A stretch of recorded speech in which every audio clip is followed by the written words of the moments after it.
Howdy folks, welcome to the Daily Coin. My name is Rory and today is Sunday, May the 19th, 2019. I have the very distinct honor and great pleasure of welcoming back to the show, I should say, under slightly different circumstances, Mr. Chris Marcus. You can find all of Chris's great work over at ArcadiaEconomics.com and as well as at milesfranklin.com. And welcome to the show, Chris. Hey there, Rory. Great to catch up with you again, and always a pleasure to be here. Certainly fascinating times in the markets and the world. Yes, it is, and we're gonna get into some of that. And I just want to tell people that you and I have struck out or have a new venture that we're working on, and Miles Franklin is now sponsoring the daily Coin.org, and if you are in the market for any precious metals, would ask that you consider them, give them a call, let them know that you appreciate them supporting the Daily Coin and Chris as well. And Chris, I want to start with what's going on with Miles Franklin. I want to ask about sales because we know that the Silver Eagle sales have been, in comparison to what they were a couple of years ago, they've kind of fallen off. But in comparison to what they were 10 years ago, they're still double what they were before the 2008 crisis. And where are you guys at right now? Are your sales up? Are they down? Are they steady? What's going on with that? Well, I mean, higher than before. Like you mentioned a couple of years back, people are still buying silver in particular. I think the things that are happening, thanks to shows like yours where you share information, where I do think there's a growing awareness, especially, we have now court cases showing that JP Morgan's former trader pled guilty to manipulating the market. Bart Chilton's confirmed some of the things that have happened, and especially on these price dips, there are people out there who are buying silver. I would not say it's frenetic at this point yet, but seems steady and solid, I would say. And especially with silver really underpriced to gold, one of the things that a lot of folks have been interested in that we've been doing at Miles Franklin the past year is a gold to silver swap, where if you have gold, you can send it in, doesn't require cash out of pocket, and you can convert into silver. Right now, the ratio is around 85-1, which, again, certainly seems a lot of reasons out of line with the fundamentals. When that reverts, we will see, but certainly I allocate extremely far more heavily towards silver right now than gold, and that's something that a lot of folks have been interested in doing as well. Yes, and I did that a few years ago, and I like my gold, so I plan on holding on to that, and I like silver. Don't get me wrong, I love my silver as well. I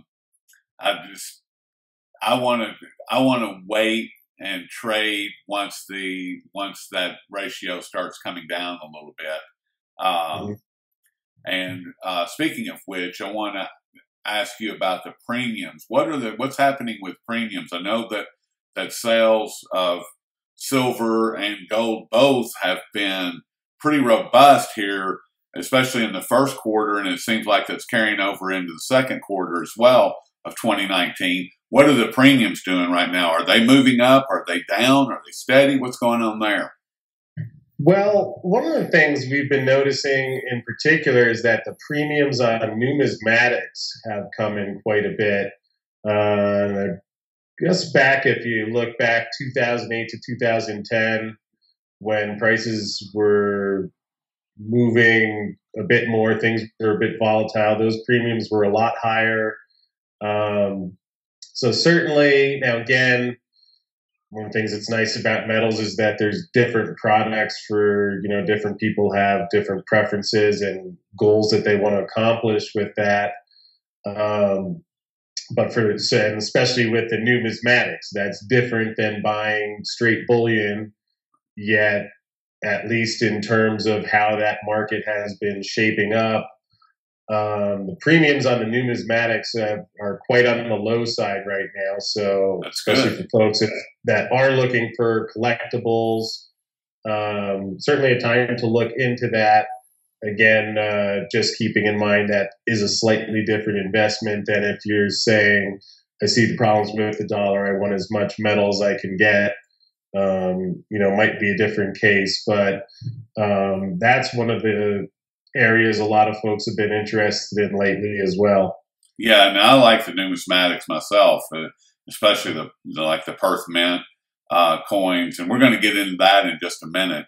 But what are you seeing right now? I mean, are there people buying a lot of the numismatics right now, or are you selling more of like the 10-ounce bars? Like more of the generic bars, or the 100-ounce bars? I mean, what's going on with that? I mean, or what do you recommend right now? I mean, what are people buying, and what would you recommend? Well, I don't think it's wild buying activity in the numismatics. Again, part of the reason why the premium's down. I like every once in a while when you find something that speaks to you, or I have, let's see what I have on my desk here. Here was a 1 pound of silver, 1 pound silver dollar. Cool. I actually had a Bill Clinton silver ounce, which was interesting. Also an LBJ. So I think to the degree that, if you find something that you put it on your desk and it makes you smile and chuckle, it's fun. That's one of the things that's nice about metals rather than just the number on our bank account. There are different products, and, you can find stuff that you like. In terms of a more investment standpoint, for the most part, I usually do pure bullion, not as much to the numismatics. Maybe have, in fact, I'll often only have 1 or 2 gold coins, and pretty much whatever else is there will be in silver bullion. The rounds and the generic rounds I like because they're small. The premiums are not as high on those. Another thing that's been quite popular lately is the junk silver, which is basically any quarters, dimes, and nickels, 1964 or earlier, which a lot of people like. A, because you have your bullion value, but B, Yep. if we do reach a barter environment, or you want to trade something and for a meal, it's already divisible and a little easier to use. Now, on the other hand, it's interesting. Back in 2010, when I was still on the trading floor, I remember in our morning notes seeing a warning that QE2 was on the way. And back then, I actually bought a 1,000-ounce block. Wow. With, by the way, if you try and carry it, it's not. Better have a 2-wheeler. Not the easiest thing to move around. So if, for example, you had a fund or something and you were taking a couple $1 million of physical silver, yes, then in that scenario, some of the bigger blocks makes more sense. But, if you're at $5,000 or $10,000 of silver that you can actually use if, the markets break or something happens with the banks, generally lead towards the smaller pieces. Again, the junk silver has been really popular for that. Yeah, I like the silver, the 90% silver coins. I don't really care too much for that phrase, junk silver, because I don't really see any silver as being junk. But I really like the 90% silver coins because they're already broken down into pieces of money that people can understand, and they can understand the silver value. It's easier to explain that to someone who may not be affluent in the language and may not understand metals the way that, say, you and I and the audience understands it. You know, if it is a problem where you need to have silver for, like you said, to, you know, if it's a barter type of situation, or you're trying to put food on the table, and that's one of the ways that you can do it. And it makes it a lot easier for people to get educated really quickly if you hand them a silver quarter, because all they have to do is verify the date, really, and then whoever they're reporting to, or if they're reporting to themselves, they'll already know what the value is. They'll know that it's not actually a quarter that you're handing them, but, you know, probably $18, you know, instead of, or whatever it is. But anyway, yeah, and for that reason, I really like the 90% silver as well. And I wanted to, you spoke a lot about the numismatics, and I really like the numismatics, and I like the fact that I like gambling, and what I like about the numismatics is the gamble on higher premiums. And the America the Beautiful series, I really love those coins a lot. And I have all of the 2015 up to the current, and I already have the pre-order on the second of the 2019 issues. And do you see these coins generating higher premiums over the coming years? Or would you believe, I'm not asking for financial advice, because we don't give financial advice on this channel, but do you see the America the Beautiful versus something like the Perth Mint, the Lunar Series, the Kookaburras, the Koalas? What do you see as holding on to those premiums or generating higher premiums over the coming years? Once again, not financial advice, just what you believe, Chris. Yeah, well, I'll give the advice from the perspective of someone with a background in trading, and just how I would be thinking about it. Maybe less so in terms of one coin versus another, but just thinking about the market dynamics where, yeah, when the silver price is down, and there's been, you know, it's been a couple tough years, so you have the premiums down as well.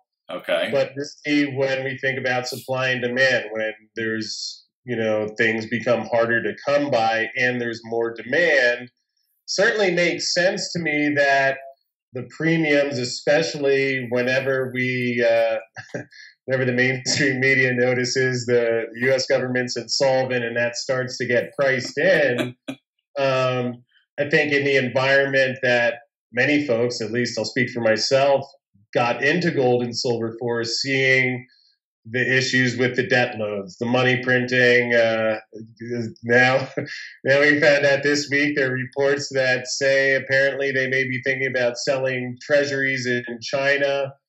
So when these things happen, I mean, imagine, you know, if silver in general is hard to come by, I would think that it certainly makes sense that those premiums, which again were a bit higher back about 10 years ago, makes sense to me that they would rise again. You know, the counter to that is that, you know, like anything in life, the areas we know more about, you know, and willing to dedicate time to learning, you know, if numismatics falls in that for someone, and you like going and talking to people about coins, and you like, you know, shopping what's out there and seeing what's available and trading, then that can be a great fit. Just warn people to be careful against just picking up a coin book, say, well, here's the market value. You go buy the coin, then you try to sell it and realize that you're not getting what the book says, but that there are other forces. How many people are trying to sell it at the same time? How many of them are out there? Right. Are there other people looking for them? So there's a different set of risks. Now, if you're, for someone like you who knows the market really well, I would think this would be a good time to, and one way you could look at it is you could even swap, maybe you have, a more generic gold coin and you want to swap into a numismatic that you like, that you know about, that you're comfortable with, whether it's holding or trying to sell later. This could be a good time to do that, for someone in that type of situation. I really like that a lot. What you just said, as far as taking a generic coin or a gold coin or a generic gold bar and swapping that out for something that I like, because I really like the Perth Mint products, the Lunar series. I really like the koalas and the kookaburras, and I really have grown to truly respect the America the Beautiful coins. And what I like about all four of those coins, is that they have low mintages, they have a built-in audience, and with the America the Beautiful coin, their market is, in my opinion, and this is just an opinion, once again, not financial advice, but it seems like that market is the exact right size to continue to be able to help support or push the premiums higher as time goes by, because they're only producing about an average of about 30,000 coins per run, and with a maximum of 120,000. So even if on the few that they've produced 120,000 of, that's nothing. That is a very, very small amount. And with the Perth Mint coins, the Lunar series, the koalas, and the kooks, those are all capped also, I think, at around 1 million, maybe 3 million. But it's not, once again, small numbers in comparison to the overall market. And once they hit that number, that's it. They ain't producing no more. And that goes for all of them. But I really like what you just said, and that's planted a seed that might actually take root. Because But it's like someone like you probably could do really well swapping into numismatics now, because you know a lot. I would say for the folks listening to the show, if you only like hearing about the money printing or what JP Morgan's doing, and when we're talking about this part, its eyes are glossing over, then that's probably not as much of a fit.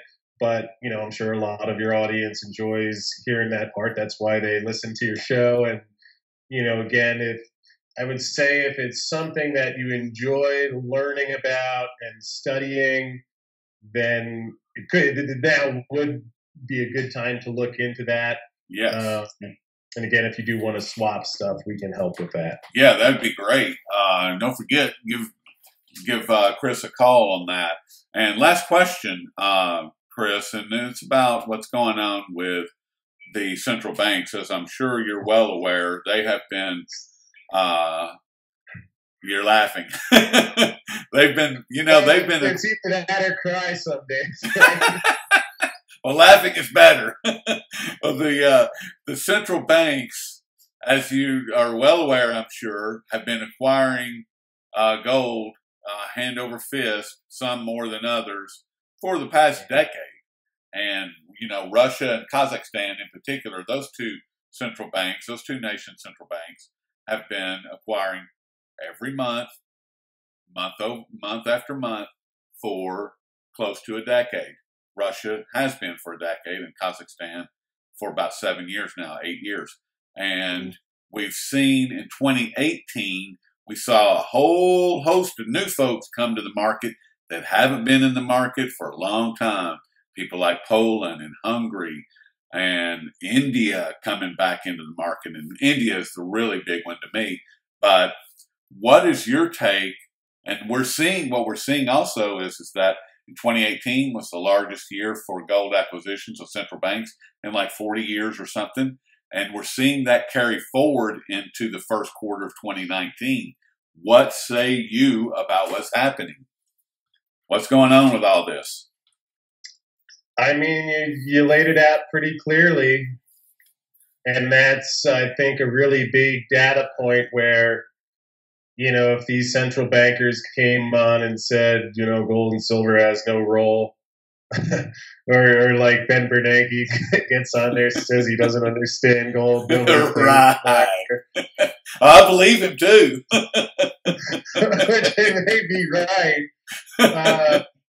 If they really believe that, maybe it would be one story, yet, like you point out, they come out and say that, and then we see what they're actually doing with their money, I think is a very relevant data point. Again, when you think about, you mentioned Russia and China. Again, there was the report this week. China's, after they get another tariff stuck in their face from their largest creditor. Yep. I can imagine they're not thrilled about it, and even suggesting. Again, we're finding out more about where these reports are coming from, but that's even on the table for discussion now. And when you think about it, I remember in that debate with Bill Murphy and Jeff Christian, he mentioned there were this back maybe 2011 or 12, and he referenced a WikiLeaks cable that said the Chinese were well aware that the gold and silver markets were being manipulated. Yep. So let's say for the last 10 years, they've known they have this pile of treasuries. They know the U.S. is bankrupt and can't pay it back.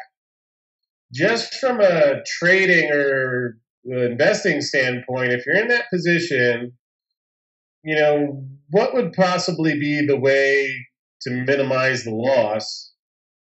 Certainly buying gold, buying silver, making arrangements to trade oil outside of dollars, and not buying more treasuries. So it's like a lot of these things, the handwriting is on the wall. Other central banks are noticing it. Yep. I'm sure other central banks noticed that when Venezuela asked for their gold back, the Bank of England said no, citing U.S. sanctions, and a transaction doesn't involve the U.S. And sure enough, after that, now Australia is looking into getting their gold back. I believe it was Romania repatriated shortly after that. And again, as I found out when I had my 1,000-ounce block of silver, anytime you're moving this stuff, you're paying for that. So, how and when this all unfolds, to me, it clearly seems like it's building towards a break point. I find most of the folks I talk with are stunned that it has lasted as long as it has, and certainly I think a good lesson to be learned from that is structuring your investments. If you need money to pay your rent next month, I wouldn't put that into silver and hope that you're going to flip it a couple bucks higher. But if you have money that you're saving or want to leave for your children or grandchildren and want something that can't be devalued like paper, dollars, or treasuries, especially, silver is below what it costs most of the miners to dig it out of the ground. Yes. Supply is going down, demand is going up.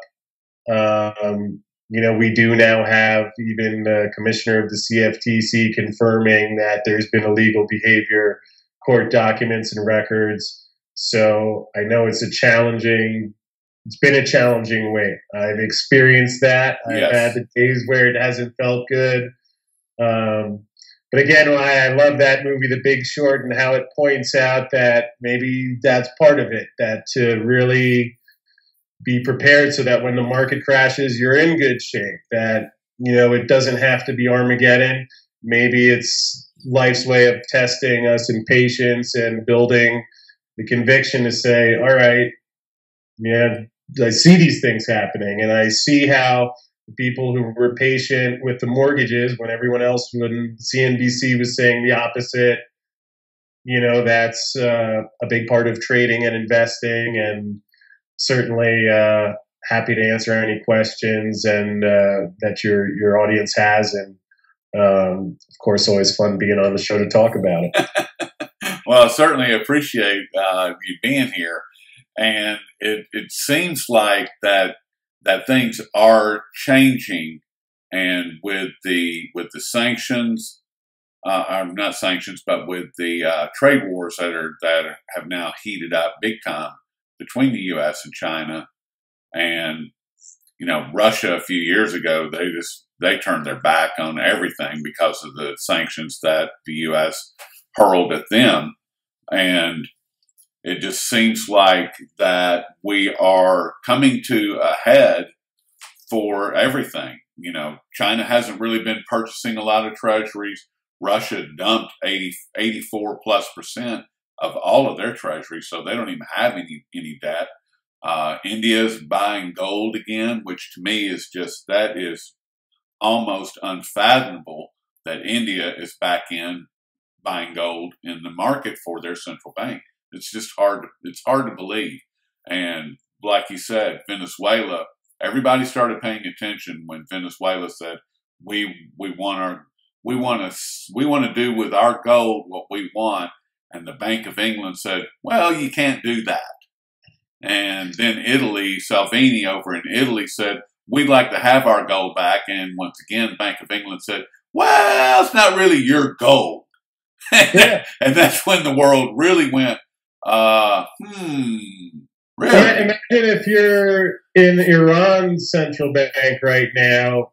I don't know if they have gold stored at the Bank of England, but if they did, would you feel comfortable with it? No. It's even aside from the individual, what happened with Venezuela, the precedent that it sets, not to get into the politics of what's going on there, but just, we talk about how there's this mismatch between the paper and the physical. Yep.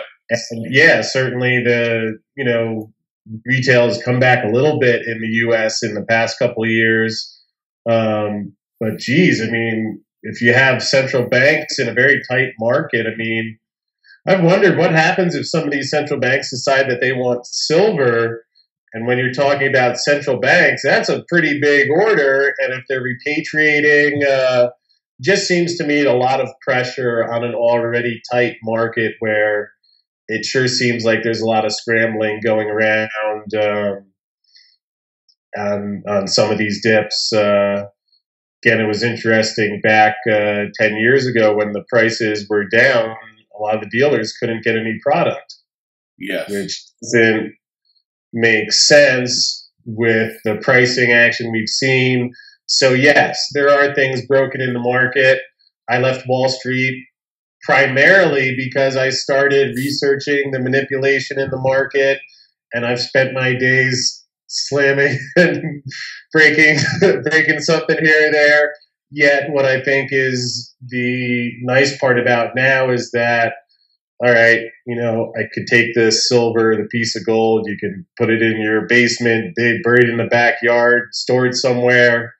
If you structure things so that you're not doing things on margin, you're not getting levered up, hey, if the announcement comes out this weekend, fine. If it's 2 or 3 years from now, fine.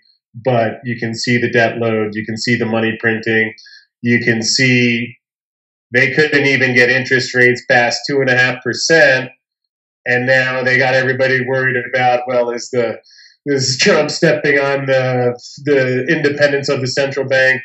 Does it matter? Trump's turned into Ben Bernanke now. He wants a 1% rate cut while he says at the same time the market's strong.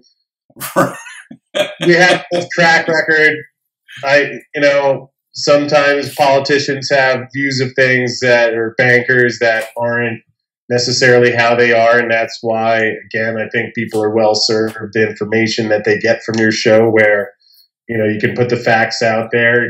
Right. You don't have to take my opinion for any of this. It's just connecting and seeing how it's fitting together and remembering, the lessons that we can learn from these past situations are very valid now. And again, happy to answer any questions that folks have. Yeah, tell people how they can get in touch with you, Chris, so that they can ask questions of you.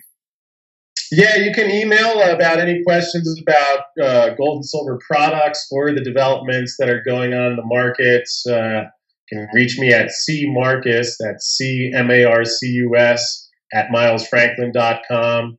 Or you can call me directly at 720-363-3791. Again, part of why I left Wall Street, even before I ended up partnering with Miles Franklin years later, is that I saw the frustration people had about getting clobbered by the mortgage bubble. I was sitting on a trading floor when it was happening, wondering why I hadn't seen it either. And then as I started to understand what was happening with the Fed, the money, and where this was all headed, and the role of gold and silver, that was why I left, to write, comment about these things, share what I could. So feel free to contact me with any questions you have. Happy to help. And think it doesn't have to be a fear or worry thing. You can put things in place, structure your life so that you can sleep at night and continue living your life and let the bankers do whatever they do. And, and it's all okay. Sit by the fireplace, listen to some Daily Coin, and enjoy life as I think it was meant to be. Yeah, exactly, and that's kind of where I'm at. I'm just I'm really relaxed at this point, Chris, and I really appreciate you being on. And we're gonna, just so you guys know, Chris and I are gonna probably do this once a month. We're gonna get a market update from him about what's going on with the premiums and sales and how everything's moving along, and get his insight on situations like the central banks, and probably throw in something like what I was talking about with the numismatics, and get his feeling on that, because I love those kind of stories. And and if we're not having fun, then what are we doing? We should probably go do something else. But I really appreciate everybody. I appreciate everybody tuning in. Once again, hit Chris up with any questions, because Miles Franklin is going to be sponsoring the Daily Coin, and we are greatly appreciative of that. So, Chris, thank you for all your time today, and I look forward to speaking with you in the very near future. Thank you, Rory. Really excited to be doing this with you. You've been a great teacher and friend, and just excited that we could get this started, and happy to help folks with anything I can. Well, thank you so much for your kind words. And Chris, have a great weekend, or have a great upcoming week, and I will talk with you soon. Sounds good, my friend.